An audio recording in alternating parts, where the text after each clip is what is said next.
Rock Talk. Oh, we love to talk about music on Arrow.net. ARROE.net. We are unplugged and totally uncut with Pete Mroz from NBC's The Voice. What's happening? How are you? Fantastic, dude. Man, you are making a presence on that NBC. You have really got your thing going on.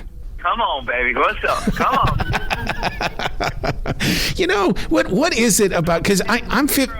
Arrow, I feel like a prize fighter right now, man. I'm like, yeah, come on. What's next? Come on, let's do this. Well, you know what that tells me is because I'm a third-degree black belt. You know, you're up on your toes. You're ready to go. You're ready to, to get into that ring and make it work. And if you go in there sloppishly, it's just not going to happen. That's right. That's right. You got it. So now, how do you when you have that kind of energy and presence? Is it trust? Is it confidence, or is it like you enjoy exploring every opportunity that's presented before you?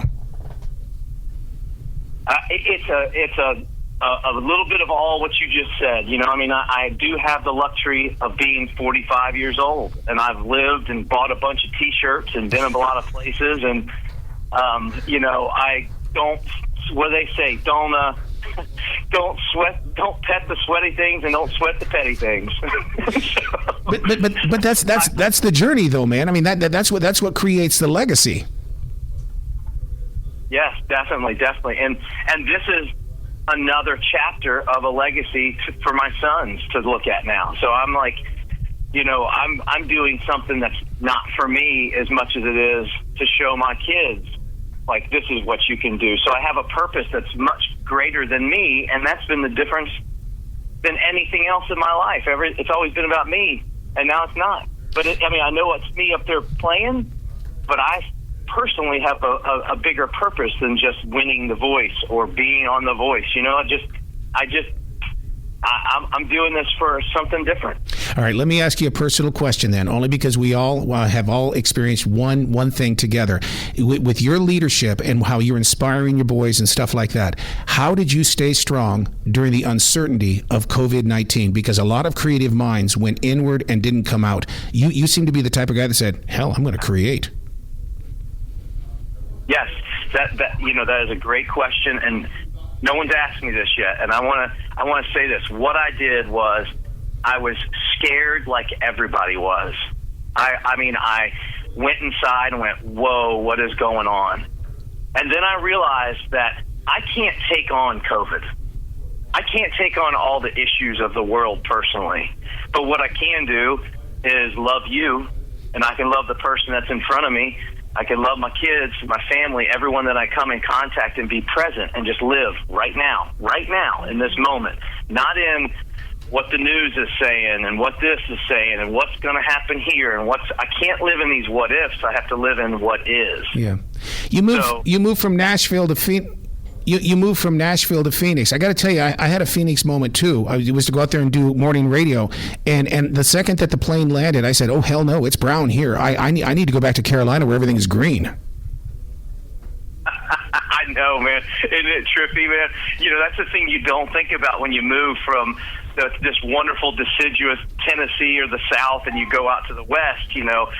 And then someone else said something interesting to me. They said, Pete, you're looking at it the wrong way. Isn't it amazing that something can live in this environment? Yeah. And I was like, oh. Okay, yeah, right on. So now, to be the teacher that you are, when it comes to taking the experience, turning it into the exploration, that in itself that's the universe moving through you, Pete.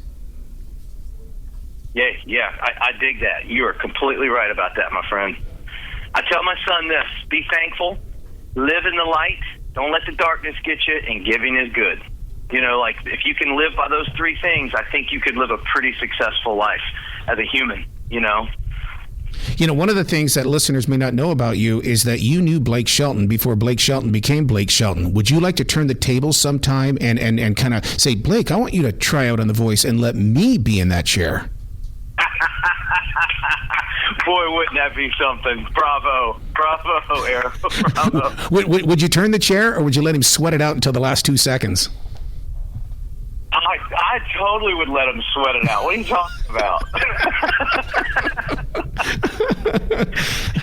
and then I would point both fingers over my head and be like, "Come on, man, pick me." Yeah, and you'd sit there and talk with Adam Levine. That'd be the only time he'd come back, and you'd sit there and you'd be fighting back and forth. And I don't know if I want Blake or not. I just can't do it. Hey, wouldn't that be something? Hey, wouldn't that be something if The Voice flipped the script and let one of the contestants be the coach? Wouldn't that be something? That would be interesting little twist on the show. Which is every reason why I like seeing Kelly Clarkson on there, is because we were all out here during that first season of her show, and it was like, oh my God! And then to see how she's grown, Pete, look, I mean, dude, you're gonna have a daytime talk show one day. I know it because Kelly has done it. Come on, I'm in. I mean, you go to my Instagram channel, I've had a blast interviewing all these contestants out here. It's been fun as can be just to get to know people, just to ask them questions and say, who are you? Let's talk about you. I don't need to talk about me. Let's talk about you. See, you are playing the medium like a true champion then. I know you're going to be picked up. See, we're going to replace Dr. Phil with you, okay? Oh, you guys are so well. And your boys have got to be somehow on that set, because when somebody comes in there and says something stupid, you're going to kind of roll the eyes, look at the boys going, you didn't hear that, did you? Because you're going to learn from it if you did. Yeah, exactly. That's it. And boy, you know who the true teachers are. They're our children. Those are the true teachers right there. So have you talked to them about when you went through the musical changes of your voice cracking and all that kind of stuff? Because I listened to a Tom Jones interview today with Mark Maron, and he talked about that your voice is going to be dropping for the rest of your life. How do you prepare that for your boys? Telling the boys that their voice is going to change. Yeah, in other words, you're going to go through a vocal change, and that's going to change your personality. But you can't let it change your personality, because no matter what, your character is still you.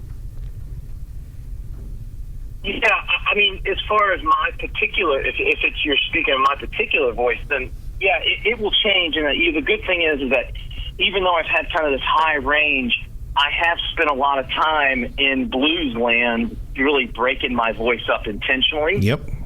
So maybe when that break really happens, I'll have been at least ready for it for some time. You know? Absolutely. And that's what's fun about watching you, is that you're not afraid to take your voice on. You're not afraid to say, no, we're going to try something new. And that's very inspiring to people on this side of the flat screen.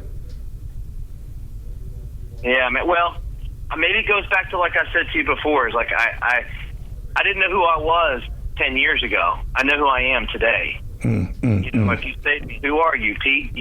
I have a very, very clear vision of who I am right now. Who am I going to be?